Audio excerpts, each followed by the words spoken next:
Well, I've got a special project today that I've been putting off to a nice fall, cold fall day. It's about 41 degrees outside and we are in getting ready for full winter mode.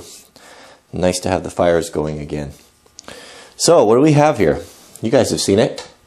The box of timber framing, vintage hand-forged timber framing chisels that was so generously donated by one of my subscribers, and this here is one of the stars of the whole show. It's a hand-forged corner chisel, socket chisel. So I've got my collection here I'm building, 1.5 inch, 2 inch, my slick. Got the little one that I did earlier in the year. So the two that I'm kind of really excited about, I've got this mortising chisel right here. This one's really nice. Says T.H. Witherby on it. I believe this is a mortising chisel. Right? So I looked around a little bit. That's what it looks so. And then, of course, the corner chisel one we're going to work on today. So, yeah, it looks like it's ready to go, right? Well, I'm not really inspired by this handle. I'd like to put a nicer handle on it, something that more matches kind of what I built for this little Simon's chisel, which is a nice, elegant design. And this one's a little bit small. So we should be able to reuse the ring. The ring's put on there so when you're pounding on it, it doesn't split. But it doesn't really fit that chisel very well to me. It seems like it's just a little bit small. So what I'm going to do today is we'll make a brand new handle from a piece of select hickory and clean this up. It's got a little bit of corrosion on it. And we'll clean all that up and polish it up and see if we can't bring this thing back into its original condition, if not better. Now the rising sun's just coming up on the mountain there. So this window I keep pinned open all summer long, so there's a nice breeze in here, and Mrs. Wranglerstar's garden is right out there, so I can talk with her. But now it's time to close everything up. You know, a good way to test the quality of steel and kind of see what you got is to suspend it from a wire or a string, and you can kind of check the harmonics of it. I take this here, I've got a mallet here with leather on one side and wood on the other. If we hit it with the leather,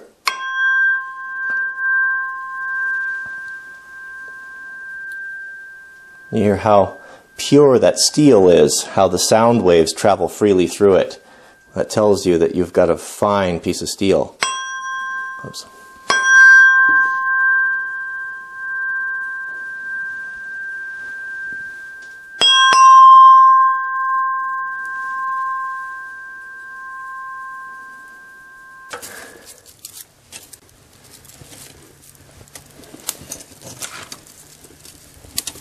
First thing we gotta do is go see how we're gonna get this handle out of here. It looks like it's set in there pretty good.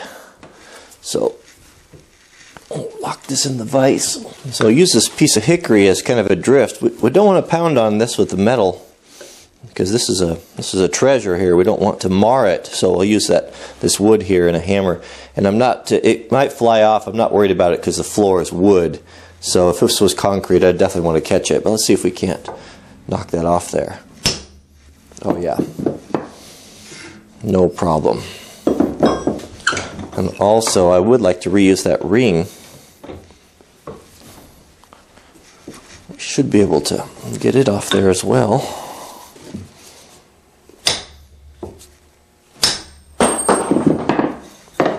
This is not a bad handle. We can use this here for something else, maybe a smaller chisel. So let's take a little closer look at this.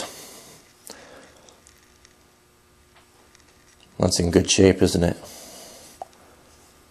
It's in excellent shape. It doesn't have a ding on it. It just needs a little cleaning up is all. Here's the socket. One thing that's so charming about tools that are handmade are they're little unique features like that. You can see that's around there and been probably welded and pounded around that socket. A little asymmetrical feel of craftsmanship, hand forged. Well, you don't come across these every day. Here's the ring. It's probably just cut out of a piece of pipe. It's pretty thick walled. Probably not as old, but this will do just fine. So let's take these two pieces over to the metal shop, and we'll put the shine on them and see what we can turn these into. I've tried a lot of different methods and tools for restoring this old metal or bringing it back, and the little angle grinder with a roll lock attachment is the best.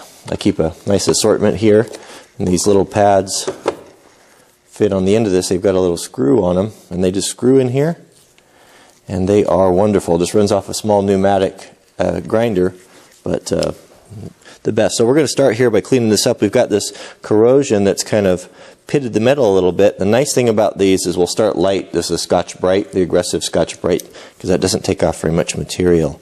If we need to get down more, then I'll put a more abrasive disc on, like this here, and then rub the scratches out with this. But let's try this first. We're going to stay away from that edge. We'll hand finish those edges. We don't want to get any machining over there. I want to show you the before and after there. There's the before, and there's the after. Didn't need to go with anything, of course, just the blue Scotch-Brite pad did just fine. You can see right up there I started to polish up on the socket. This doesn't take very long with this little tool. I might have 10 minutes into this and it'll be done, but big difference there. Beautiful. So let's take a look at the finished product there. That looks better, huh? That Scotch-Brite does a nice job. You can see right there, it looks to me that that's the good steel there, the hard high carbon steel there, forge welded onto a softer piece. You can see that line, demarcation there. Inside cleaned up nice, got rid of most of that corrosion. We'll finish off a little bit more with some steel wool. Socket cleaned up good. The ring definitely was a piece of pipe. It had some tool lines in it, and I got those out, but that'll look nice on there. That's just fine. It's not as cool as a hand forged hammered ring, but it's actually pretty well designed. You can see here that it's got a nice chamfer on this side and then beveled. Someone's taken some time with this and done it right. It's got a bevel in there. Someone's put it on the lathe, I can see, or maybe a grinder. I can see some tool marks in there, but that'll be just fine. So before I get started on the handle, let's put a proper edge on this, and I'm going to do that. I think what I'm going to do is use Japanese water stones. I like using Japanese water stones. They're kind of a ritual of it. I think it's soothing to me. So I keep my stones in this box, and if you use or buy Japanese water stones, usually you get them in three of them. This is a 1200 grit here. I believe this one is the fine one, is a 6000 grit, and this one here is an 800. Now, of course, we'll start with the 800, but before we start, we need to soak them in water. So you need a water container. When I fill mine up, I fill it up with warm water, just because I'm going to have my hands in it quite a bit. So just clean off any sawdust or anything on there, and just lay these in here, and you'll notice that they'll start to bubble. They're very porous and they absorb lots of water. This is very similar, basically a small version of how Japanese swordsmiths have made samurai or sharpened samurai swords for a long time. I don't know how long they've been making them. And then here's the fine. I think this is the 6000 there. And these don't have to rest in there very long. If you look closely, you'll see that they're bubbling. Usually, I noticed about 10 or 15 minutes or so, they pretty much fill up. So we'll get everything else ready and just let those sit and soak up that water. Oh, also, there's a small stone here called a Nagura stone. And I'll show you what this is for here towards the end. It's to work up a slurry on the fine stone. So these stones will move around on you if you put them on a smooth surface. So I got this rubber pad here from, I think I got this at Harbor Freight for $2 or $3. And it works really good for that. It's just sticky enough and just waterproof enough where I can put the stones on there and it keeps the water off of my bench. Also, every time I use these stones, someone always asks about where do you get them.